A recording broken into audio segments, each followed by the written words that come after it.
मृत्युञ्जयाय रुद्राय नीलकण्ठाय शम्भवे अमृतेशाय शर्वाय महादेवाय ते नमः।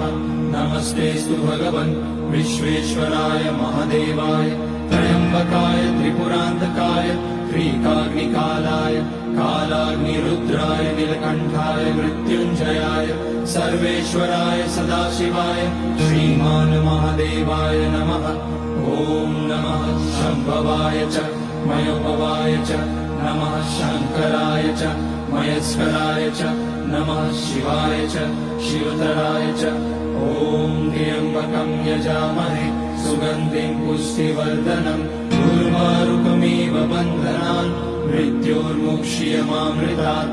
नागेन्द्रहाराय त्रिलोचनाय